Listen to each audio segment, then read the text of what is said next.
So the 2024 election really did change everything. For the first time ever in democratic South Africa, the ANC lost its majority, and that gave us the Government of National Unity. A key player in that new government? The Democratic Alliance, and they've walked in with a massive promise to rescue the entire nation. But, their plan is on a collision course with decades of some seriously entrenched problems. So the big question is, can they actually deliver? Let's get into it. So that's the official line from the DA. They're positioning themselves as the grown-ups in the room, the steady hand, ready to take everything they've learned from governing the Western Cape and apply it to the whole country. They don't just see themselves as a partner in this new government. In their eyes, they're the anchor holding it all together. And really, that's what this is all about. It's one thing to make these huge promises on the national stage, right? But it's a whole different ballgame to have a proven track record that shows you can pull it off. So we're going to put their record under the microscope and see if this blueprint they're offering is actually built on solid ground. Okay, so here's how we're going to break this down. First, we're going to look at the promises themselves. What are they actually saying they'll do? Then, we'll put those promises to the test against how they've actually performed in the Western Cape. After that, we'll dig into the complicated reality on the ground, and finally, we'll look at the massive challenge of trying to take that model national. Right. Let's start with the plan itself. The DA's manifesto is basically built around what they're calling 7 apex priorities. Think of these as the main pillars of their grand promise to rescue South Africa. And listen, these are not small promises. We're talking about creating 2 million jobs, ending load shedding for good, cutting violent crime in half.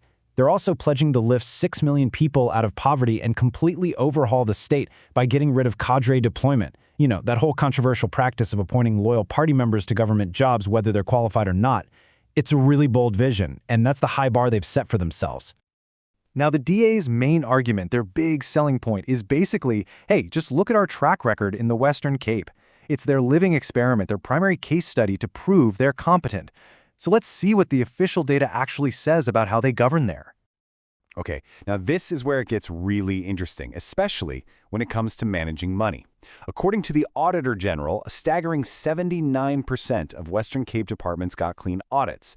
Now, to put that into perspective, the next best province was Gauteng. They only managed 30%. This right here is the DA's cornerstone claim. They know how to manage public money. And this just drives that point home perfectly. In a single year where the country racked up over 1.3 billion rand in unauthorized spending, the Western Cape reported zero. Nothing. This kind of fiscal discipline is absolutely central to their brand of clean, efficient government, and it's a powerful number they love to use to set themselves apart from the ANC.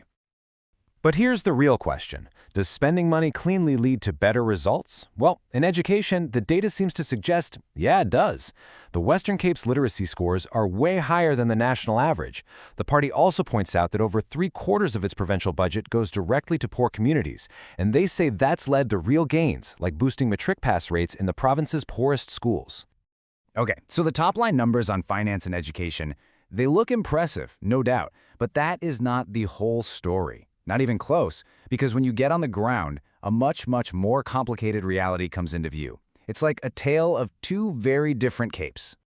And this slide just captures that contrast perfectly.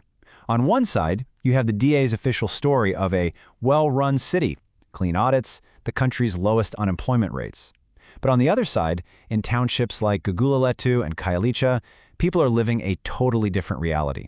Constant crime, sanitation failures like the infamous toilet wars, and this deep feeling of just being systemically neglected. And look, this isn't just a feeling people have. Actual analysis from places like the F.W. de Klerk Foundation points to this deep divide.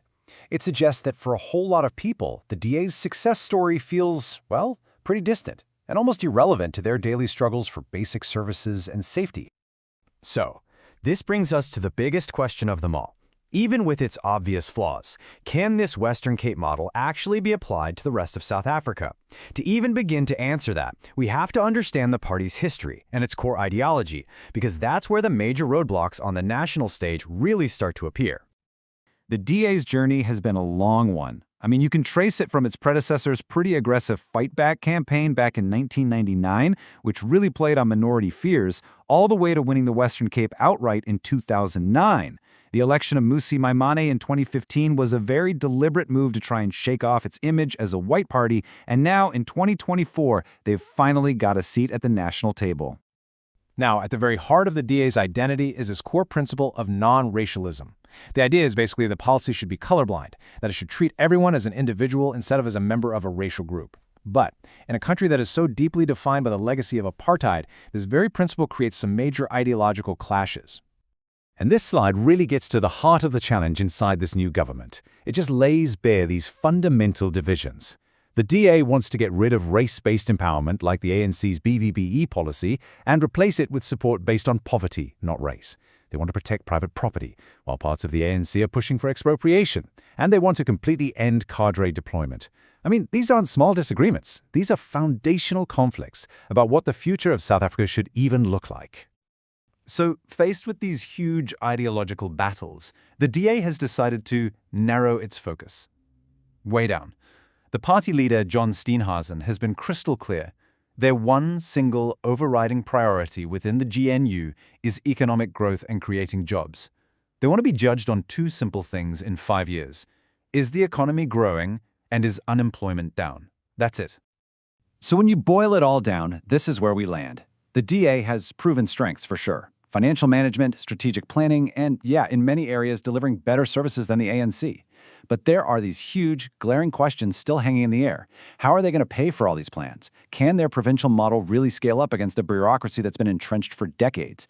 And maybe the most important question of all, does a colorblind ideology really have an answer to South Africa's deep structural inequality, which is so tied to the history of race? Ultimately, as we start looking towards the next local elections, this is the dilemma. Is the DA's record in the Western Cape proof that they have a working blueprint for the rest of the country?